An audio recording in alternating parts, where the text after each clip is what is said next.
Hello. Hello, I can hear Uh, you. yeah. Thanks, Professor. So thank you everyone for joining this podcast titled "Science Matters." Let's talk about COVID-19. So we have Professor Ganesh from Kyoto University. Without further delay, we just shoot the questions to him because we don't have to waste his time. So the first questions are, walk us through the spread of the COVID-19 across the globe. So what does India look like right now for you? Okay, so across the globe. Okay, Yeah, yeah. First, yeah, I would like to say this that yeah, viruses are not something new to the world. yeah, I mean, yeah. we have to know this that we are the material representation of the letters Okay, DNA, okay, the letters ATGC. Okay, yeah, and we are all made from the letters basically, okay, and okay, viruses are basically part of our genome. 8% okay, of a genome is made up of o- viruses, and okay, you know, okay, even love, the feeling love, right? So okay, even love is known to be because of a virus. So okay, why I want okay, to emphasize is that viruses are not something you can't always associate virus with the bad thing. But why this coronavirus is going to okay, be, it's looking very dangerous, is because this is the first time okay, a man meets a okay, virus, this okay, particular COVID-19 virus. So okay, it will take okay, some time to understand. And okay. according to the etymology study, it seems that the Hmm, patient hmm, zero was a 55-year-old man in Hubei province hmm. in China, and so it started Okay, according to the latest report. It's November 17, 2019, I guess. And okay, by the end of okay, 2019, it ended with 266 cases. And probably you would have heard the okay. recent news about in Hmm. Europe, the first person, Yeah. one good gentleman named Hammer. So he seems to be the Okay. patient. He's identified as a patient zero in Europe, actually. Okay. And Okay. so this is how it started, and worldwide, as you Okay. know, it's spreading everywhere. And Okay. but you don't have to feel so passive about this, because Hmm. this Hmm.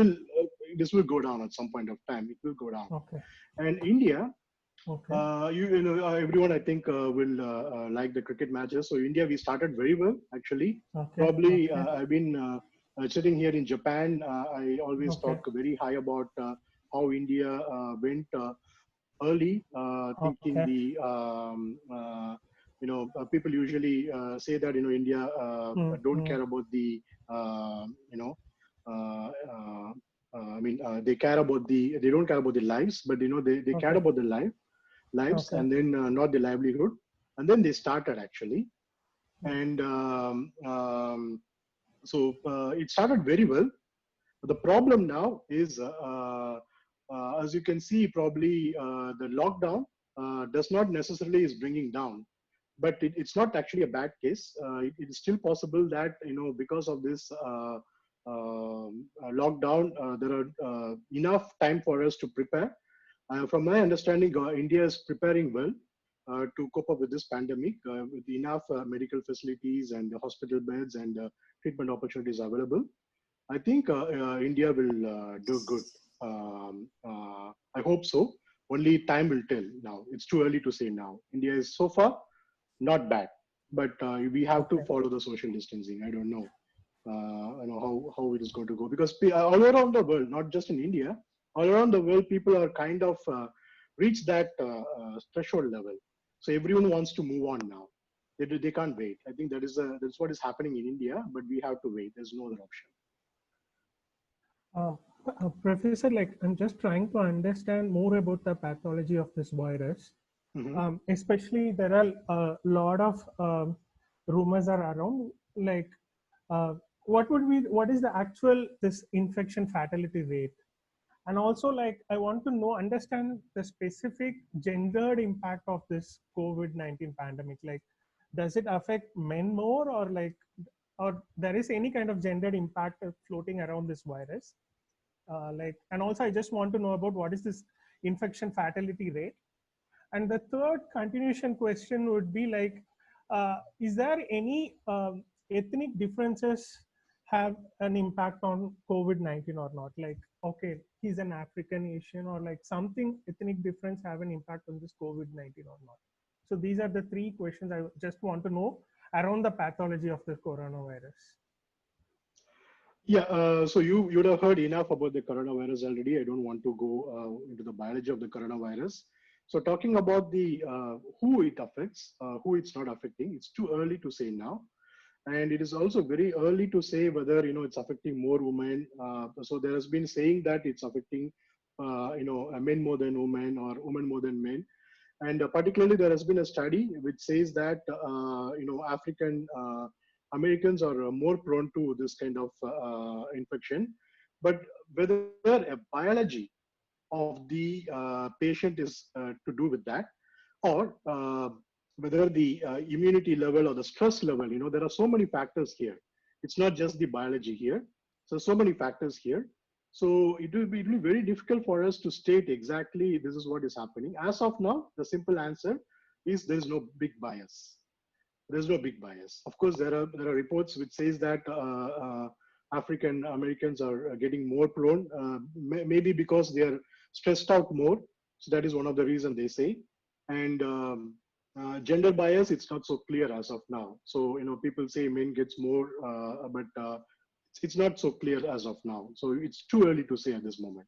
Whatever I say now will be wrong. So I think it's better. It's just affecting some people more than the other.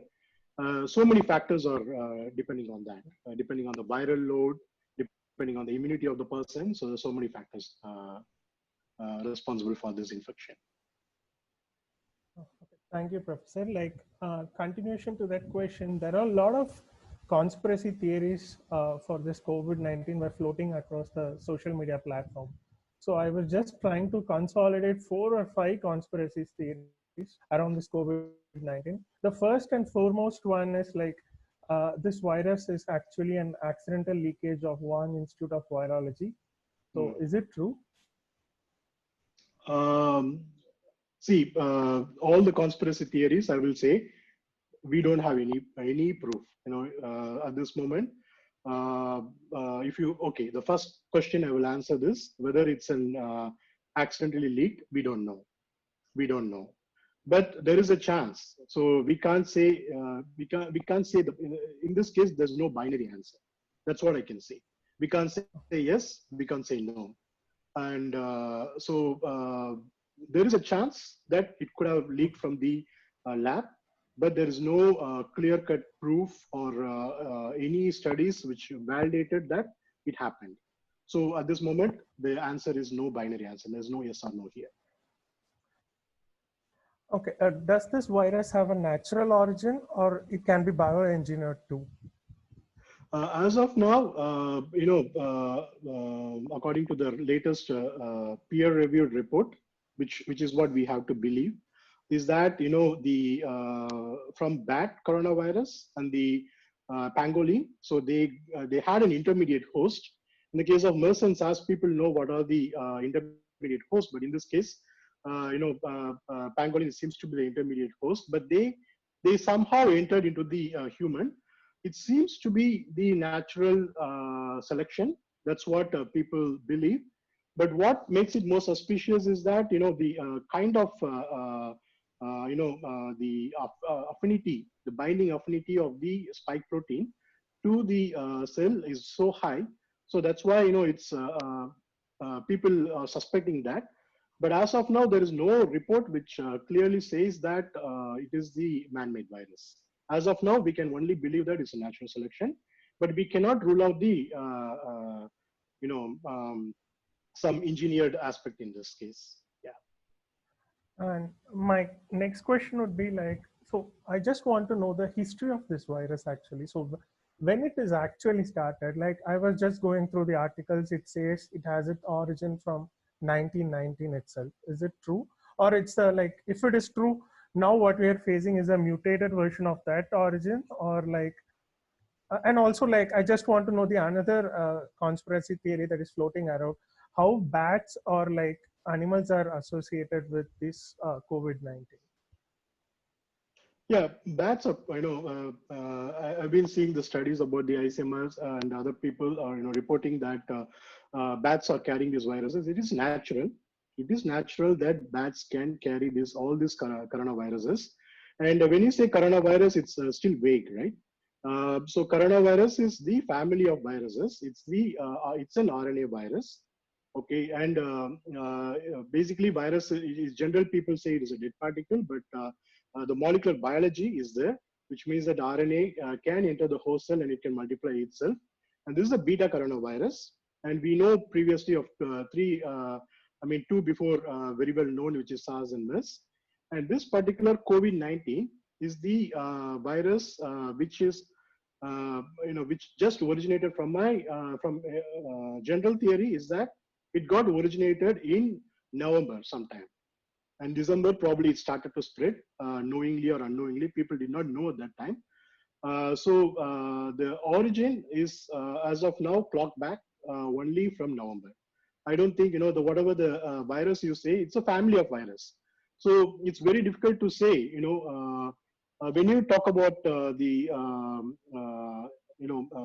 lineage is different, strain is different. Okay, so maybe the lineage would have started a long time ago, but the actual strain, the material from which the letters make the material, right? So virus contains certain letters, the genetic letters that make the material. The material hasn't changed so far.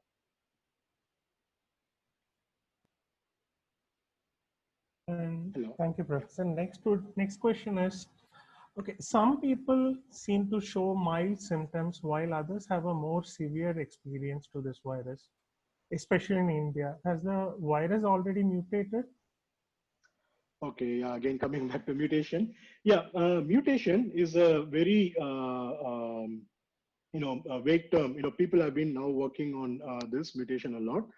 So some people are the simple answer, the first very one-line answer is some people are showing because of the viral load, how much virus they are taking inside. And after that, after taking inside, how much immunity they have, or how is their immune response. More than immunity is also an abuse term, because most of the drugs they are using now is immunosuppressive drug. It doesn't mean that you have to increase the immunity. You have to have a controlled immunity. So why some people are, having more susceptibility is because of the viral load and the immunity they have. So that is the number one answer. And how about the mutation?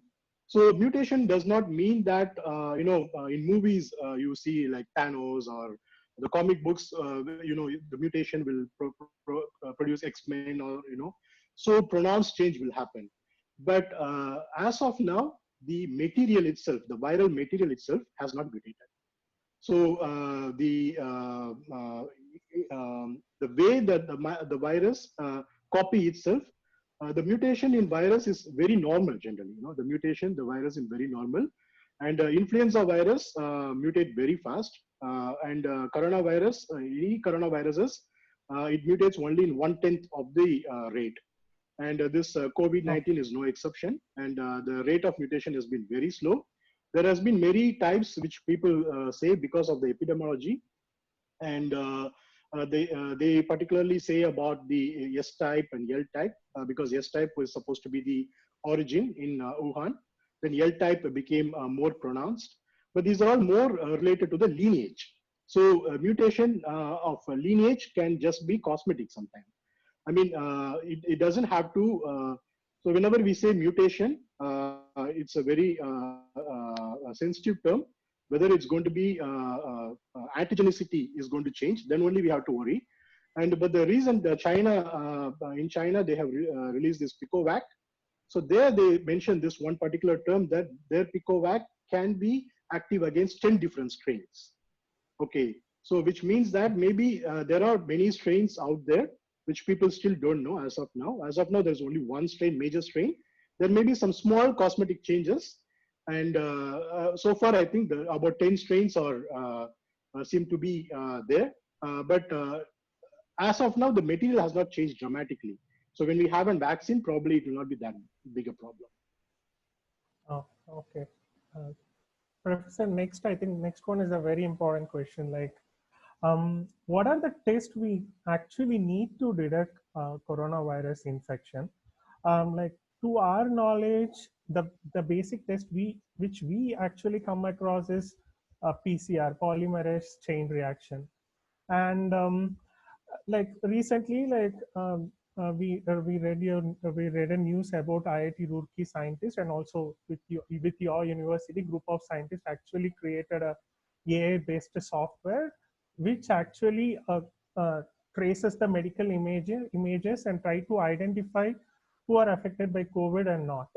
So I just want you to explain more about these kind of tests, and why do you think that especially the recent development of that AI-based test is a better one? And is it possible to develop a low-cost kit also? Is it a possible? Is it viable? So I just want you to take a more about it actually. Yeah. So yeah, I have to say this. So far, do we have any vaccine or small molecule for coronavirus? So it's my question. Do we have I any don't think vaccine so. or a Like, small molecule? Yeah, I don't think but so. I just came across there is 120, basically 120 tests across the globes were going on. Like, so I yeah, don't but think so. We don't. not Yeah, yet, right? But yeah, not yet, China not yet. almost came out of coronavirus, right? Yeah, yeah, yeah. Yeah. So, How was it possible? did they have a proper social distancing measures, or like I came across a news or an article stating that they have developed a medicine combining with their own both like scientific methods combined with their own traditional medicine. So I think Yeah. I'll take that question to the last. So I just want to Okay. know. Okay. Yeah, yeah, Yeah. yeah, I mean, I just wanted to make yeah, it more sure, sure. conversational. Yeah, So the sure. whole point is they came out because of the three T's, like you said. One is testing, Yeah. Okay. tracing, and then treatment. Okay, so treatment will come later. Tracing, you all know, contact tracing. People, will check who contacted whom, and these days mobile apps are there to trace that. So testing is the first and most primary part is to know who got the coronavirus and who don't. And it makes it more complicated. This particular coronavirus is so dangerous than other viruses because some people don't show any symptoms at all. It's not just about whether people are getting the more serious complications or not. Some people are not showing a proper symptom. So usual symptom is fever or cough, right? But even those symptoms, some people don't get. How fever is you get a symptom is because the brain releases some chemical, so that kind of gives the fever symptom. And cough is something you want to throw away your the viral particles. So these are all the symptoms generally, but some people don't even get that symptom. So how can we know who got virus, who did not get virus? So this particular project you were talking about started in my laboratory because I have a postdoc, Dr. Zotao Yu. So he went to China. In fact, he went to Wuhan actually for his, the Chinese New Year comes in the end of January. So he went there and he came back. And at that time, he said this that they did a CT scan. So they did the CT scan of the person to know whether he's having a coronavirus or not. And so that's how the thing started. They used AI to detect the CT scan. Nowadays, the reports, there are many reports which says that CT scan is as good as RT-PCR. The testing is more important, like you correctly said, is RT-PCR is the number one test. That is the most reliable test as of now. And people are now, doing this rapid antibody test, which that people look up to your antibody, which is released upon infection by taking your blood, and this can give you a result in 10 to 15 minutes. But as you probably would have heard that people are sending it back because of the faulty kits people are getting, and the way they handle all these things are very complicated. And about a CT scan, is it doable or not? That is the question. Some discoveries are very good, but for mass population, can it be doable? That is one question, because it's going to be very expensive. The other major point is that CT scan, the way the CT scan is taken, as you know, is the person has to go lie down on the bed and then go and come. And because of the infectivity rate of this particular novel COVID, there is a chance that even the process of taking a CT scan can pass on the infection. So how can we apply the a simple methodology? That's how we came up with the AI-based X-ray solution, because it's very very clearly you can see the changes in your interstitial fluid in the lung. Even some people who don't even show the symptoms, even asymptomatic patients, they have a very clear change in the lung morphology. So that sometimes cannot be detected by the human eye, but a radiologist cannot immediately catch that. But an AI can see the unseen. That's how, right? So we started working on this with the help of. So actually, I have to thank one Mr. Narayanan.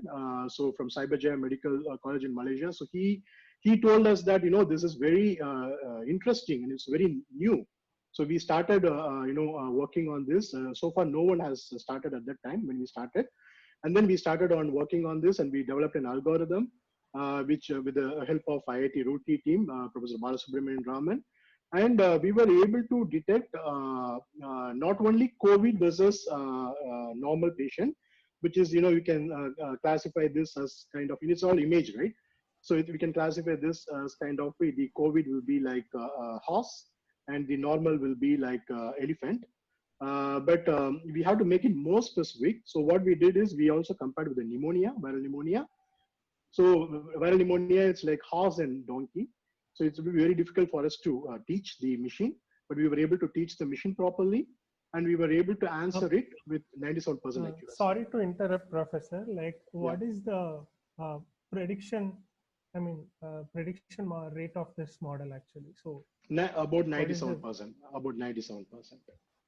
At this moment, 97%. Oh, that's amazing. That's amazing. Yeah, and we can screen about 100 images in 3.63 seconds. It's very fast. It's super fast.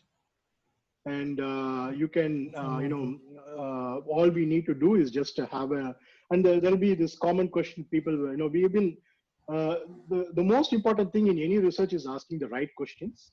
So when you ask the right questions, you will have the answers, and we have to keep on asking the questions.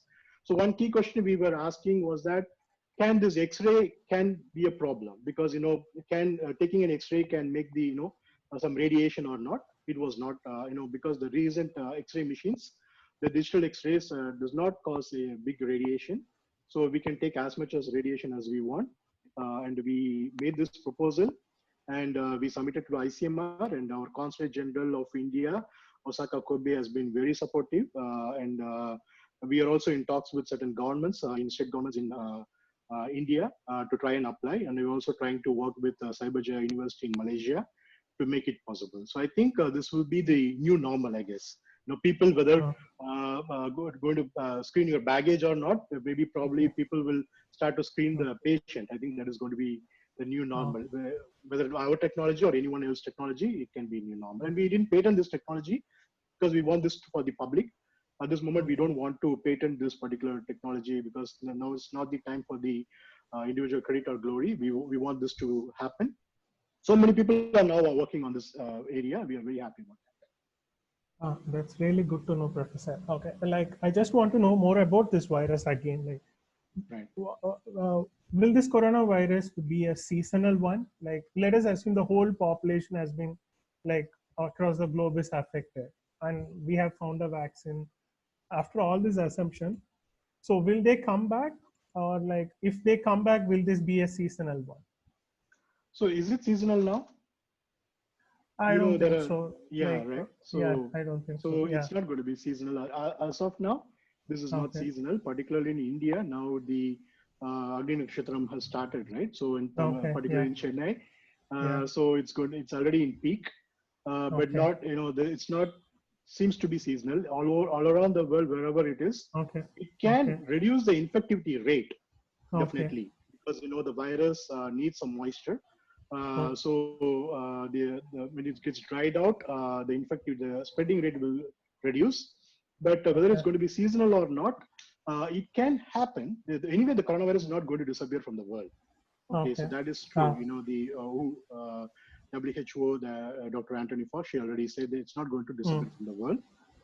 We Okay. have to deal with this, and Okay. maybe after we make the vaccines and all, the Okay. susceptibility group can make it Okay. more look like seasonal. Okay. The seasonal in the sense, because in a winter environment, people will mostly, be in the room and all. So the chance of any virus infection, it usually gets more pronounced in winter. Not necessarily means that it happens only in winter. And another surprising fact is, given the huge population of India, still we are having a very low fatality rate. So, is it because of the lockdown which we practiced, or by default we have a very good immune system, or any other specific reason? Yeah, this I will say as not as a scientist. This is my Okay. individual own opinion, Okay. because there's no enough evidence which says. But yeah, for example, you just imagine I'm living in Japan now. I don't know of any Desi who got a virus and died. I think it's the same case in most of the USA or somewhere. People get infected. Desis in the sense, the people who got migrated like me, NRIs. So they don't get that much infection compared to other immigrants. I think it's like blessing in disguise. I'm a 90s kid, okay? So, we play around in the streets, and we get exposed to a lot of viruses. Probably we got exposed to the family of coronavirus or something like that a long time ago. And of course, BCG vaccine, that is also playing a huge role actually. When the virus initially got, people were wondering why the age 1 to 10 are not getting the virus. It was probably due to the humoral immunity of the BCG vaccine. So yeah, Indians are relatively less susceptible, and the fatality rate is less, but you can't say very less because it's still 10%, right? So the Yeah. fatality rate is still 10%.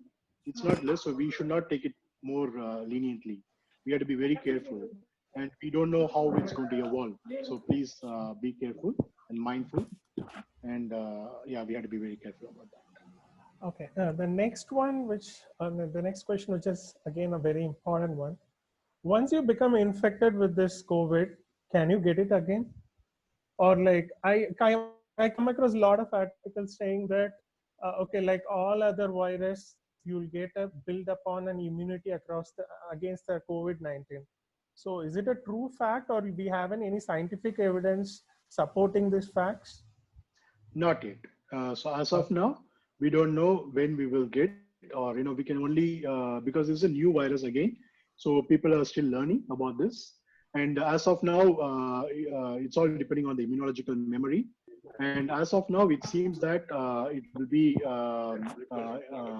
We don't know how long we need to wait to get reinfected or not. So as of now, it's looking good so far. And by the time we may have a second infection, probably we may have a vaccine or antibody in hand. So I think as of now, the chance of reinfection is, people they have been telling about the South Korea. Some people are getting reinfected, but then they tested again, and then they saw that it was basically dead virus particles, so it was not living in the host cell. So as of now, it's not reinfecting so quickly, at least. So compared to, as I told, compared to influenza, this is going to be less likely. So I think the reinfection rate is not going to be as soon as possible. Yeah. And Professor, I came across another article stating that there is 120 total vaccine candidates are in early stages of their development. So, okay, let us assume if everything is going positive, when we will get when will the whole global population will get their vaccination? Yeah, that's a good question. And I Yeah. think there are so many vaccine trials are going on, and most of them are, trying to come only in 2021, or sometimes even 2022. Only the Oxford vaccine, because it's basically, about immune priming, and they have been getting some good result already. So that they say can be confirmed in the before the next winter, which is around September or October. but getting a vaccine and then culturing the to making the vaccine available for everyone, it's not going to be easy. That's where India is going to be the main factor. Like maybe India will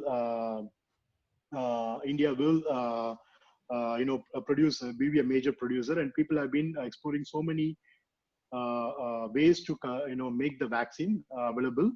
And I think at least 1 year. I mean, my take is like it's not. It may hit the market and be available for everyone. I think from 1 year from now. I think it will come in April or something like that.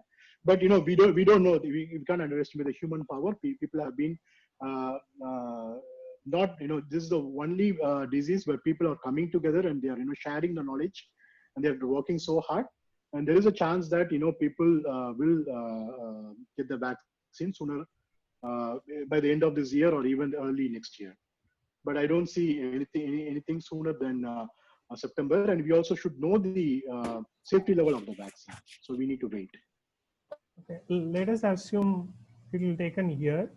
So what should we be doing to limit the spread of this epidemic at least? Yeah, I mean, it's too late to limit the spread of the epidemic. It's already started to spread, and I think it's going to be very. Again, it's about see. One good thing about in India, everyone was surprised is that they went for the lockdown so early, but still, and I think because of the threshold level, people are now getting irritated and they just want to come out. And but we have to know that there is no other way. At the end of the day, this is an infectious disease. So the only way out is, distance our physical distancing. So we have to distance ourselves. We have to have a proper hygiene, and we have to increase our immunity. I mean, it's not even increasing immunity means we can't drink some magic potion and become immune overnight. So immunity increase means you have to consistently practice and try not to consume so much of junk food or alcohol, or try to live a better life, eat, consume more whole food, and try to be ready when you are going to contract the virus. I think most of the people at some point of time have to face the virus until the vaccine is developed, and we have to be ready for that. We have to be prepared by the time when we face the virus. Okay. And okay, recently Israel has come out stating that they have found a monoclonal neutralizing antibody. I think it's developed by Israel Institute for Biological Research. So I just want to know more about what is that mean by neutralizing antibody, like, and is it a very positive step towards finding a vaccination or a cure for this virus? Um, so just Yeah, throw some light on it. Okay, yeah. yeah. So monoclonal antibody is neither a vaccine nor a Hmm. drug. So it's Okay. an antibody. Okay. Okay, so vaccine is somewhere, that attenuate the virus, and then you teach the your immune system so that it remembers and then attacks again. And drugs is something where you target you try to alleviate the symptom or try to stop the viral replication. So in this case, monoclonal antibody is in this case it's a very, very positive step, definitely, in scientific aspect, because this is going to be very specific, and this particular monoclonal antibody seems to be inhibiting the spike protein most probably, so which means that it is going to be super useful. But there is a there's again, scientifically it's very good, but have you heard of the antibody cost? So it's going to No, be no, I super haven't come expensive, across. super expensive. So that's the whole point. So you see, the scientific discovery is one thing, but whether it's going to be, can we make it available? That is going to be tricky. So people have been, finding ways to make this antibody. We have to culture it in a proper way. And this antibody is not a new thing. The mother, the breast milk, right? The breast milk have IgG. So these antibodies are what makes your immune system more stronger, basically. And these are basically the ammunitions, like the weapons. So these weapons, basically, what happens? This particular, imagine this as the virus. So the antibodies just goes, and so many small antibodies goes and stops the virus, and then and then they neutralize that. Basically, neutralize that is that virus cannot be killed, so they kind of neutralize the spread of the virus by covering up over that. So that is what is happening, and this is very promising as a scientific aspect. But whether it can be scaled up to make it available for all the population, it's a question. So even plasma therapy, the plasma conversion therapy follows a similar thing. But again, these are all very nice scientifically, very well proven. There's no need for any drug trial or something like that. But can it be really, be a cure or something like that? This still has to be seen, because it's going to be super expensive. People have to find a way to make it more affordable and large scale producible. Oh, thank you, Professor. I think this would be the last question, and also the most important question, what I personally felt. There are a lot of fake news about the alternative medicine that was like floating around the social media platform, that they can cure or prevent the coronavirus. And we know most of the scientific community, we don't believe on them because they do not go under any clinical trials. So like, I just want to know your opinion about that. Does that medicines really work? And also, is it true that China, when they came for a cure for this COVID-19, they do have followed their own traditional medicine in curing the disease? Is it a true fact? So there's no cure for corona as of now. That's a good Now. question. As of now, there's no cure for corona. So cure means, you don't get it again. There's treatment for corona. Okay, so people have treated coronavirus, and particularly in China, traditional Chinese medicine they have done. See, any traditional Chinese medicine or Indian medicine does have a placebo effect. Naturally, you feel good. Placebo in the sense, not exactly. It doesn't mean that it's not doing anything.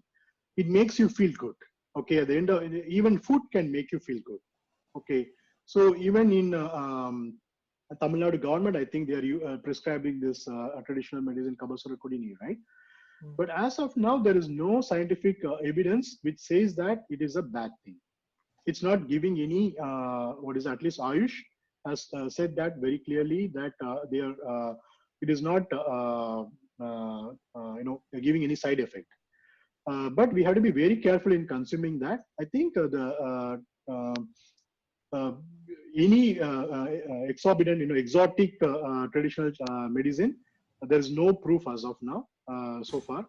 So what it makes generally, it just soothes your lung. If you take rasam, or you take a very nice vitamin C, you take vitamin C, or you take any kind of, basically any plant derived whole nutrients, whenever you take, you feel better, right? And this kind of Kabasura Kodini or any kind of traditional medicine does, it's not exactly boosting your immunity, it makes you feel better. And that kind of soothes you to receive the medicine better. For example, you are going to, people are going to have the remdesivir or hydroxychloroquine or whatever the medicine they're going to have, the treatment they have. So corona virus don't have a medicine yet, but the symptoms that is caused by the coronavirus have many different lines of treatments. So people, whether whenever they have a heart problem, they're treated with a different medicine. When they have the lung problem, they're treated with a different medicine. To stop the viral replication, they do this. Either the Tamiflu also sometimes work, and some people now remdesivir. People they have had this emergency approval. All this will be working in some aspect, and this traditional medicine or the food or something like that will be working in a different aspect. But please don't take any medicine without prescription, because it can be counterproductive. So you have to be very careful. And as of now, no, even traditional Chinese medicine, they are just taking it for making you soothing your lungs and making you feel better. And traditional, when we say medicine, it's not alternate medicine. Alternate means it's something completely opposite. So it has to be like, to combine with the medicine where it has to have a synergistic effect. So you have to consult with the doctor before taking any medicine.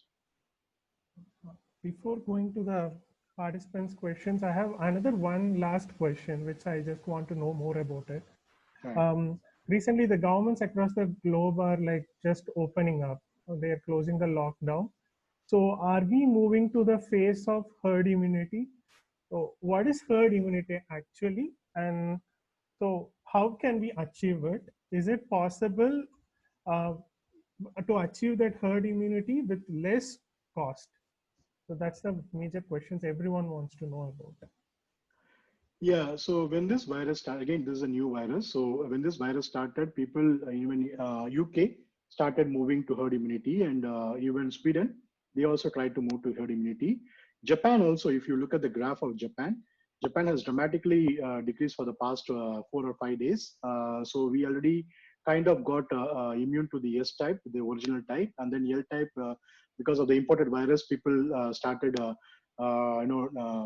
getting exposed to this kind of virus, and then trying to develop the immunity. So herd immunity in a sense is that 80% of the people are getting the virus. Then there's a very less chance that the herd is there. The herd, as you know, that a lot of people are there, and most of the majority of the people, at least 80% of the people are getting already got exposed to the virus, and then they are not going to get this virus again, and which means that there's a very less chance of transmission. The chain will not be that big as the initial exposure. So that is what people started to believe. But the one thing is that this particular coronavirus, because the transmission rate is quite high, and the symptomatic and asymptomatic is so confusing. So people are very skeptical about the herd immunity in this particular case as of now.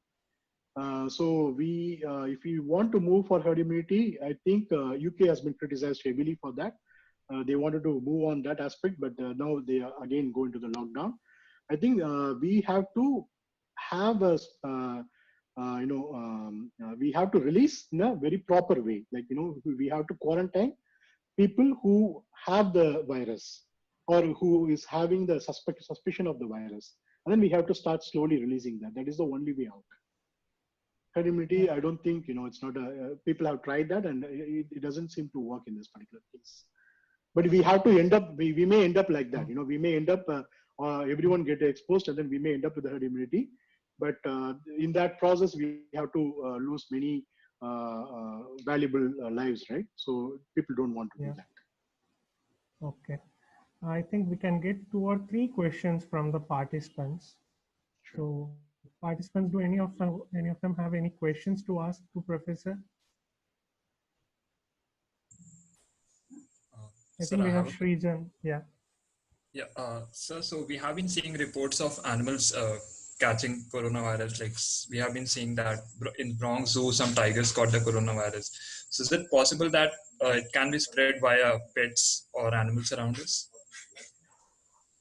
We can't deny that, but it's very common that the animals and birds, they get this kind of coronavirus. It's very common that they can get this kind of coronavirus.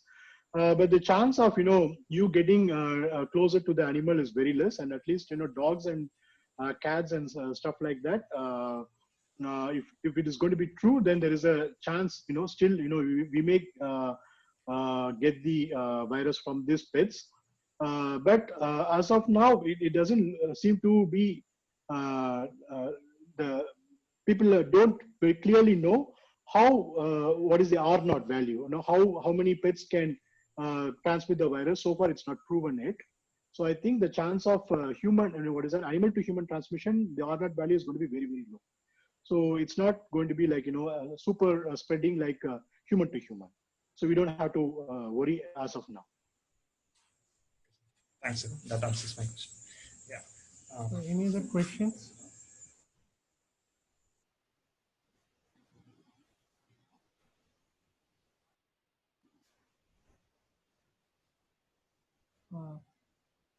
I think thank you, sir. Thank you so much for your informative session. I think it's very useful for all of us.